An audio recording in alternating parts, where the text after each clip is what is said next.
warahmatullahi wabarakatuh. Salam sejahtera untuk kita semua. Terima kasih atas kesempatan yang diberikan untuk memaparkan paparan dalam mata kuliah asesmen kualitas pemilu. Adapun yang saya ambil hari ini adalah tentang menakar prospek e-voting di Indonesia.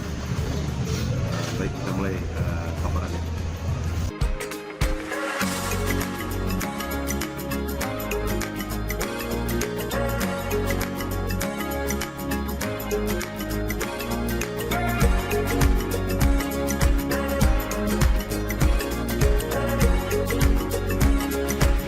Ingin mencoba untuk merefresh kembali terhadap peluang e-voting untuk diterapkan di Indonesia.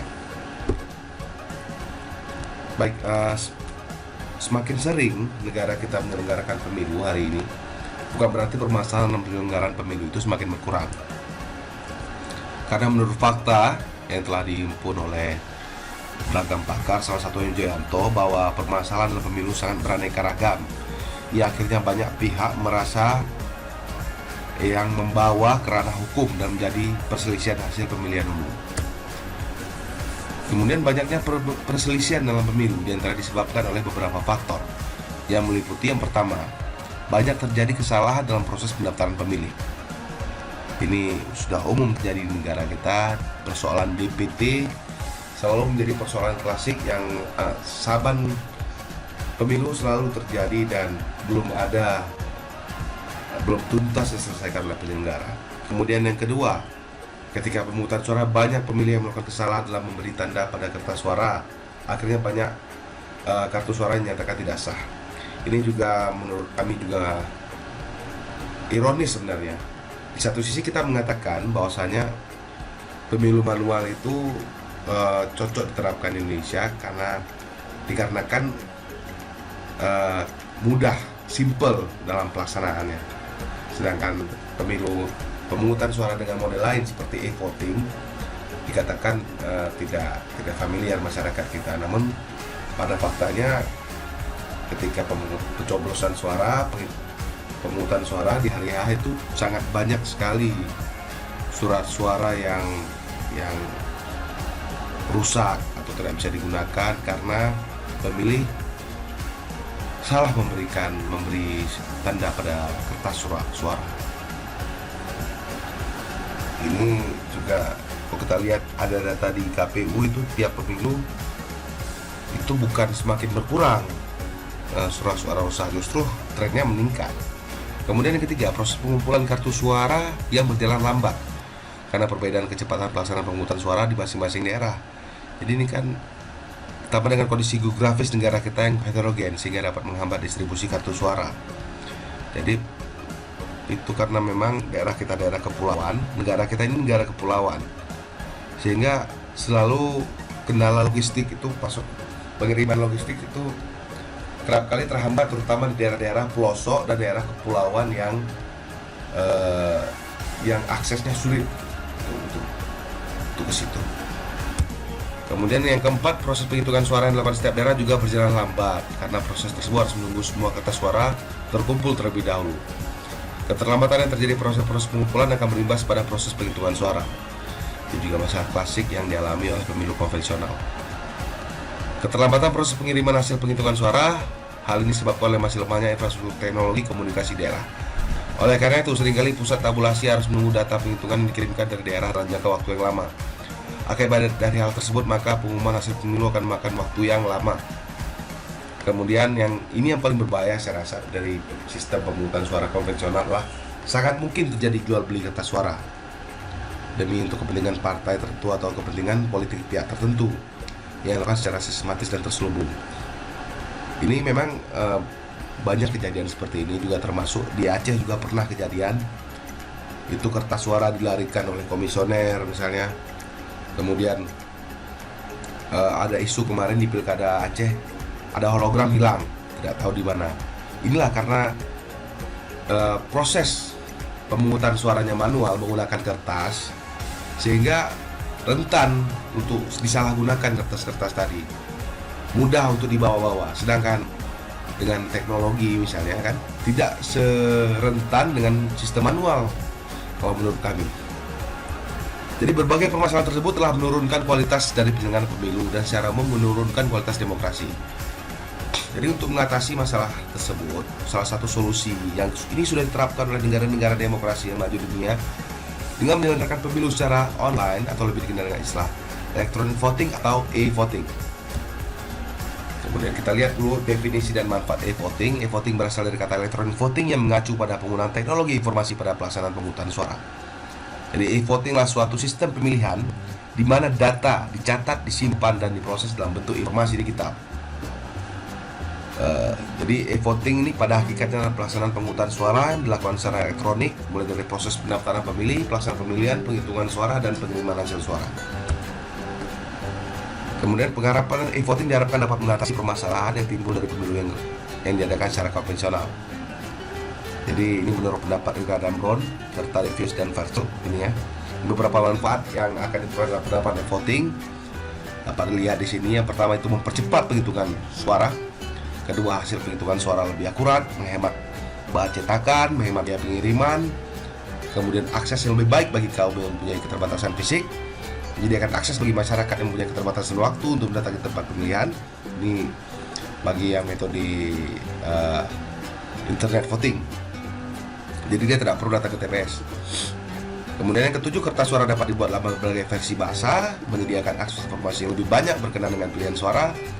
Kemudian ini yang paling saya rasa paling kelebihan salah satu electronic voting dibanding manual adalah dapat mengendalikan pihak yang tidak berhak untuk memilih. Misalnya di bawah umur atau melebihi umur atau pemilih tidak terdaftar itu langsung otomatis akan ditolak oleh sistem elektronik.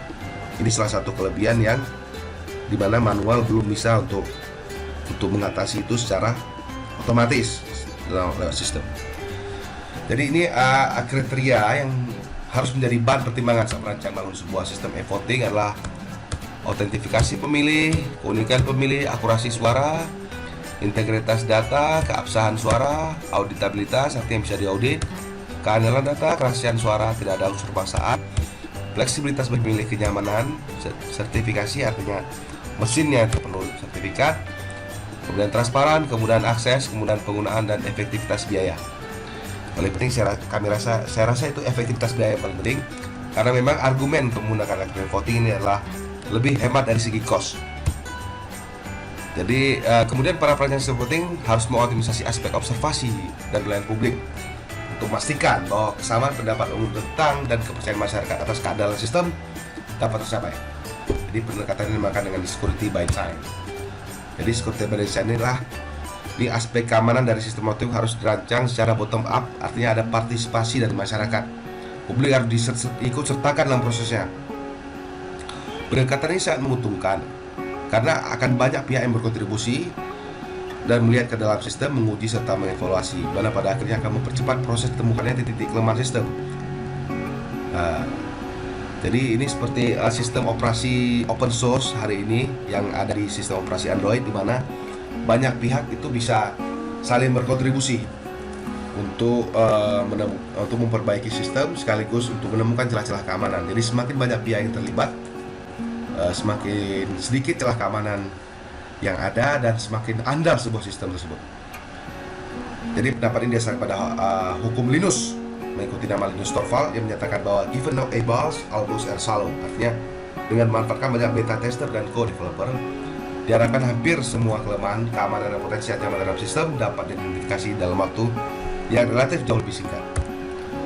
Jadi pendekatan ini juga sudah diadopsi oleh di Eropa dan Inggris misalnya, dan mengatakan bahwasanya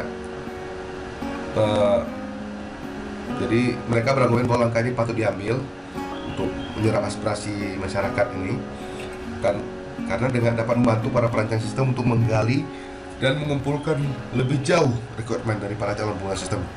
Jadi diskusi dan pendapat publik itu harus terus ada terhadap sistem e-voting di negara-negara maju itu. Jadi untuk membangkitkan rasa percaya masyarakat dan menghadirkan transparansi. Ini hambatan dalam penerapan e-voting. Jadi yang pertama adalah difficult outcome national election law, artinya perlu adanya payung hukum yang jelas untuk menerapkan e-voting ini. Bila tidak, yang ini kendala kita di negara kita ini belum ada regulasi yang jelas untuk mengatur tersebut. Kemudian security and reliability of electronic voting, artinya keamanan dan keamanan e-voting adalah isu yang paling strategis dalam penerapan e-voting. Walaupun e-voting menawarkan kecepatan dan perhitungan, tapi juga aspek kevalidan data itu harus dijunjung tinggi, karena itu yang paling penting karena saat berkaitan dengan keabsahan hasil pemilu. Kemudian equal access to internet voting for all socio-economic group, artinya tidak semua pemilih memiliki akses terhadap internet jika dilakukan e-voting berbasis online. Jadi kalau khusus online, karena tidak setiap masyarakat kita melek teknologi.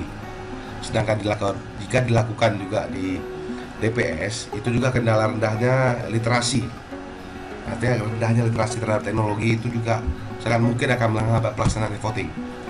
Yang keempat adalah difficult of training election judge on a system, artinya bukan hanya pemilih dan penyelenggara yang harus siap terhadap e-voting, saksi pengawas pun harus punya IT literasi. Jadi harus diadakan pelatihan pada saksi dan pengawas sehingga ketika ada permasalahan itu mereka mempunyai kompetensi untuk menyelesaikannya. Yang kelima, ini yang paling berbahaya saya rasa adalah resiko politik terhadap penerapan e-voting. Political risk associated with trying a new voting system. Karena ini sistem baru, jadi sangat rentan juga untuk dijadikan politisasi. Jika pemilu gagal misalnya, maka resiko sangat besar yang berdampak pada ketidakstabilan suatu negara. Kemudian 6, need for security and election expert, artinya penerapan e-voting ini juga bukan hanya perlu ahli keamanan dan teknologi informasi, tapi juga paham terhadap sistem pemilu. Jadi pada kenyataannya ini sangat sulit untuk merekrut banyak tenaga yang ahli dalam security teknologi sekaligus menguasai sistem pemilu. Jadi kesimpulannya, penerapan e-voting di Indonesia untuk hari ini itu harus melalui kajian yang sangat mendalam sekali dari berbagai aspek. Seperti yang telah disarankan oleh MK bahwa dalam menerapkan e-voting itu harus memenuhi syarat kumulatif, yaitu tidak melanggar 5 azas pemilu, luber dan jurdil, serta harus siap dari sisi teknologi, pembiayaan, sumber daya manusia, peran tenaga masyarakat. Kemudian kalau menjamin juga dalam penerapan e-voting, peserta member tersebut ditambah dengan prinsip telah dilakukan oleh lembaga nasional, misalnya tadi electability, authentication, unik, akurasi dan sebagainya. Kemudian dari berdasarkan ini prinsip cost effectiveness, artinya prinsip biaya rendah itu harus menjadi perhatian utama. Jadi kita ini ke demokrasi yang dapat disejahterakan masyarakat dengan berbasis e-voting. Baik, sekian presentasi saya, lebih dan kurang saya mohon maaf. Nanti kita bisa diskusi di lain waktu dan kesempatan terhadap penerapan e-voting ini. Baik, assalamualaikum warahmatullahi wabarakatuh.